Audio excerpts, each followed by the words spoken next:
Hello, everybody. Welcome to another edition of the EOB Podcast. So last weekend, we have the release of 4 movies. The first of which is The Predator. It is kind of the new take, about the aliens coming to Earth and, participating in their favorite sport, which is hunting, right? And then we have the Paul Feig dark comedy, I believe it's a comedy, A Simple Favor, starring Anna Kendrick and Blake Lively.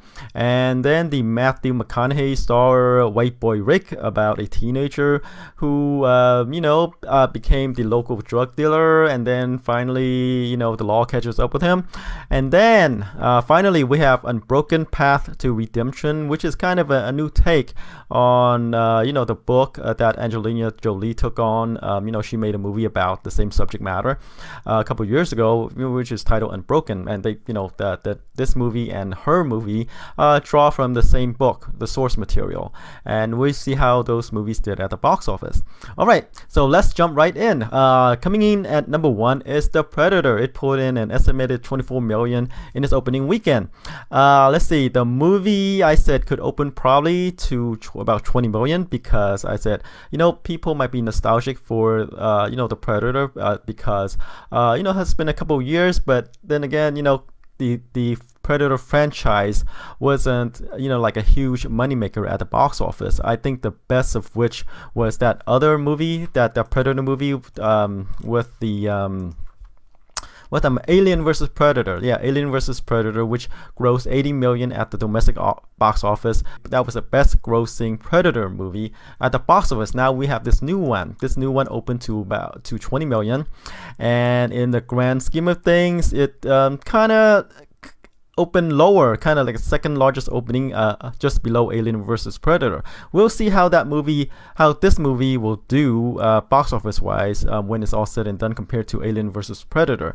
Like I said in the previous podcast, the response for the trailer was kind of negative. People weren't that high on the movie. They thought it was kind of too corny, but it came out with a $24 million opening, so that means there are some fans with the Terminator franchise, right? But the tone of the movie has some concern, and review-wise, it has a 33% on Rotten Tomatoes and a C+ cinema score, which is kind of below average for a movie of this kind. So expect a huge drop-off in the second weekend. The budget for the movie is $88 million, which is kind of high for a movie of this type, but you expect this movie to play well overseas because it is an action movie, and those kind of movies will do well, and it is a familiar franchise. It might not do as well here domestically, but expect this movie to do better overseas. All right, let's move on to number 2, which was the number 1 movie last weekend, the previous weekend before, this weekend. It's The Nun. It dropped off about 66% from its opening weekend to pull in $18.2 million. So domestic gross is about $85 million so far. And worldwide is at $228 million. So it's a hugely successful movie, for Warner Brothers. And The Nun takes place in the Conjuring universe. It's a cinematic universe, right? It's already making money for Warner Brothers. The movie only cost $22 million to make. So even despite the huge drop off in the second weekend, it's already make back its money and more. All right. Number 3 is one of the new releases last weekend. It's the Paul Feig movie, A Simple Favor. Surprisingly, it pulled in $16 million. I said the movie could probably do $10 million because it's not a comedy, and it's not a Paul Feig comedy per se, right? It's more like a dark drama. Lively plays a woman who went missing, and Anna Kendrick, is one of her admirers, and she went to investigate the disappearance, and all fingers point to Henry Golding. Who was in recent, who was in Crazy Rich Asians. Right now, he's played the husband of Lively's character, and he is the main culprit behind it. But who knows, right? Dun dun dun. So that's A Simple Favor. It opened better than I expect this movie to open to because like I said, it's not a kind of like a straight comedy, and the reviews are good, like 83% on Rotten Tomatoes, but only a B+ cinema score. We'll see if this movie can linger in theaters because while critics like it, the audience score is only average. So outside of his fans, right, who might want to rush out and watch it in the first weekend, we'll see if it has, this movie has staying power come the second weekend. All right. Number 4 is surprisingly White Boy Rick, right? I said the movie could probably open to 3 to 5 million because, like I said, it's kind of like of a simple drama about a small town boy who kind of got mixed into the wrong group, started dealing drugs, became an FBI informant. The money started to come in because of his drug activities, right?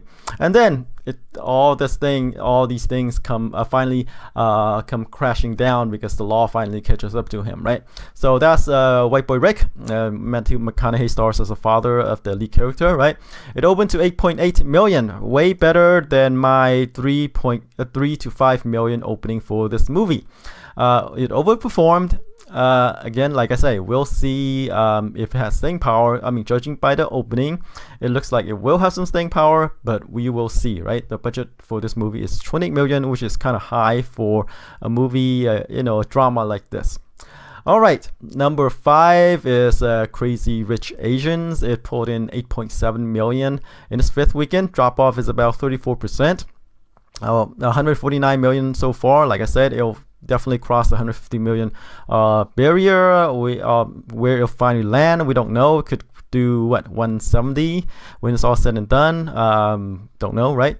But it's a hugely successful movie because the budget's only 30 million. The press for this movie was crazy, right? Everywhere you look, there was interviews and articles written about this movie because this is like the first movie in 25 years to feature an all-Asian cast, and for the opening to press ratio, right? You expect this movie to open up higher. It didn't, but hey, look, it stayed in theaters throughout all the weeks, and 150 million plus is pretty good for a movie that costs 30 million. And hey, what can I say? Movie that's featured an all Asian cast, can play at the box office, can pull them in. All right, number 6 is Peppermint. It is the Jennifer Garner actioner. Put in about 6 million in the second weekend. Drop off is about 55%, expected of these genre movies. Domestic gross is about 24 million. The budget is about 25, so it already kind of there with its production budget, right? And it hasn't opened that wide overseas yet, so the worldwide takes only about 25 million.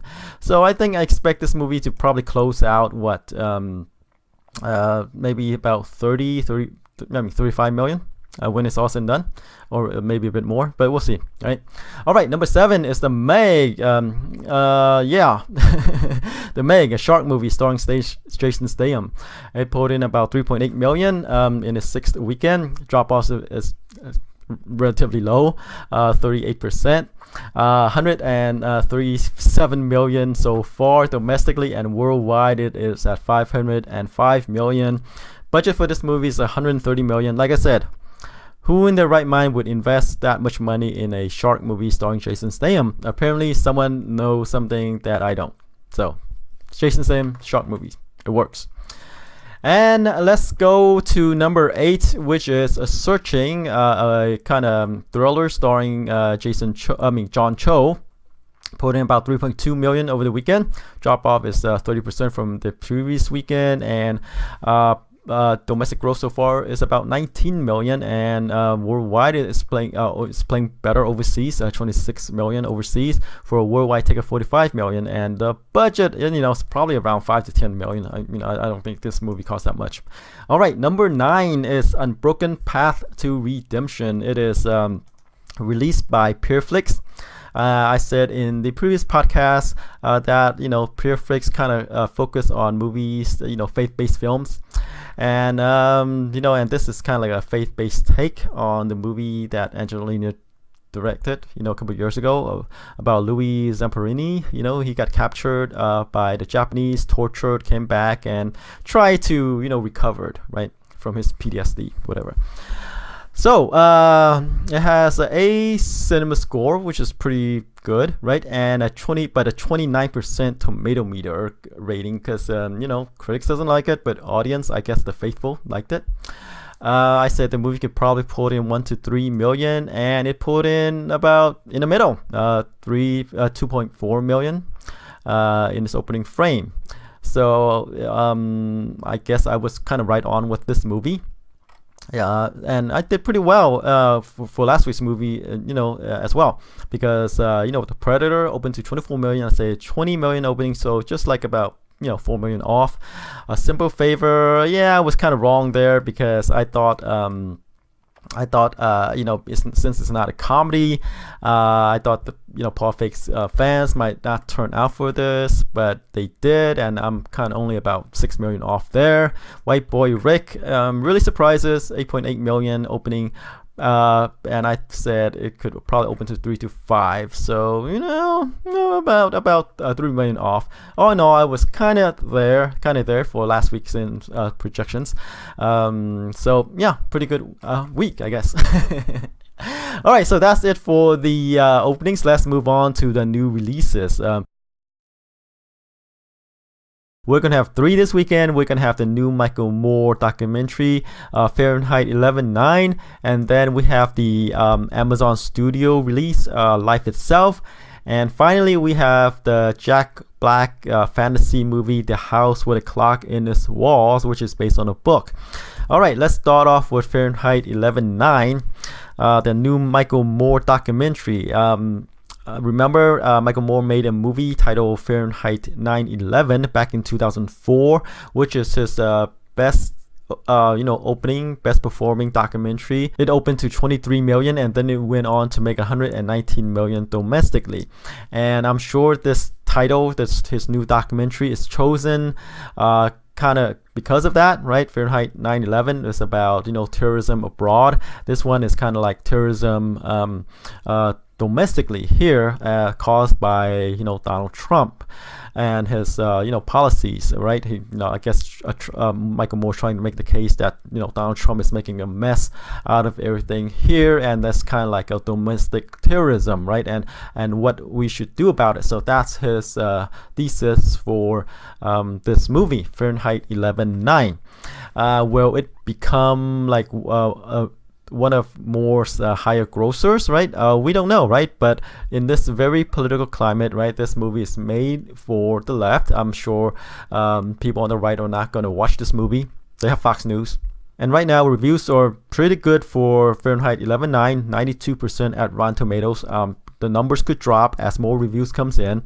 But I think this movie has a potential to open to about 8 to 10 million. I don't think it'll reach the height of Fahrenheit 9/11, but I think it has a potential to pull in to open to 8 to 10 million. Michael Moore has his fans, and I think 8 to 10 million is a good bet for a movie like this.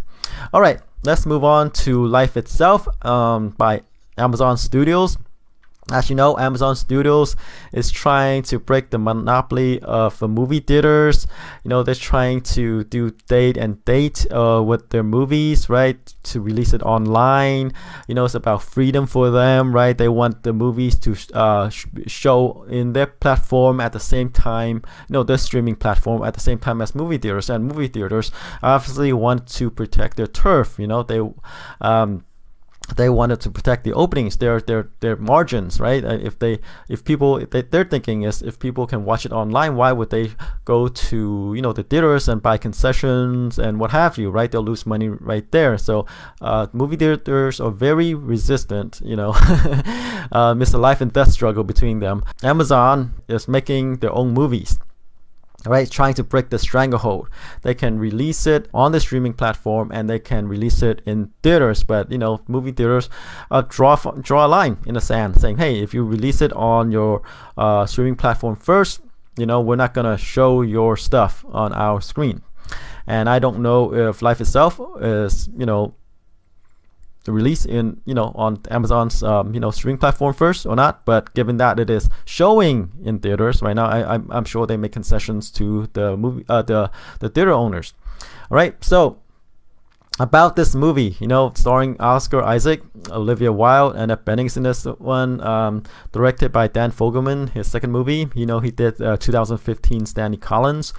This is a drama, about couple, life choices. They dated, they get married, and they have a child, etc. From the trailer, it's kind of like slice of life kind of deal. I'm not sure how wide of appeal this movie has, right? Right now, the reviews are not good for this movie. 18% on Rotten Tomatoes. It could go up or down depending, but in general, they tend to go down as more reviews comes in. So reviews are not good thus far for this movie. So I think this movie could probably pull in about maybe 5 to 8 million in its opening weekend. Because again, like I say, I don't see anything special about this movie. It's not a movie that I would want to go out and watch. But then again, this movie might not appeal to me, but it could appeal to others, right? But this is one of these movies that it's not like a must see. I must go out on opening weekend to watch it. It might hold on well in theaters, but for opening weekend, 5 to 8 million. All right. Let's move on to The House with a Clock in Its Walls, directed by Eli Roth, of all people. He did all these torture porn movies, right? Like Cabin Fever, etc. Stars Jack Black, Cate Blanchett. It's based on a novel by John Bellairs. It's kind of like sort of like Harry Potter in a haunted house with Jack Black, sort of, right? About a guy who went to live with his uncle, and his uncle is a warlock, and Cate Blanchett is the witch living next door, and there is this evil guy who has this clock in this house, and it's set to tick, and to open some sort of thing, whatever, he's coming back. Right? So yeah, like I said, kind of like Harry Potter in a haunted house with Jack Black. And it looks good. It looks good, right? Jack Black always, you can always count on Jack Black for a couple of laughs. So I think this movie could probably open somewhere between 30 to 35 million. Yeah, so that's it for this week's new releases. Tune in next week to see how I did with my projections. Until then, take care. Bye-bye.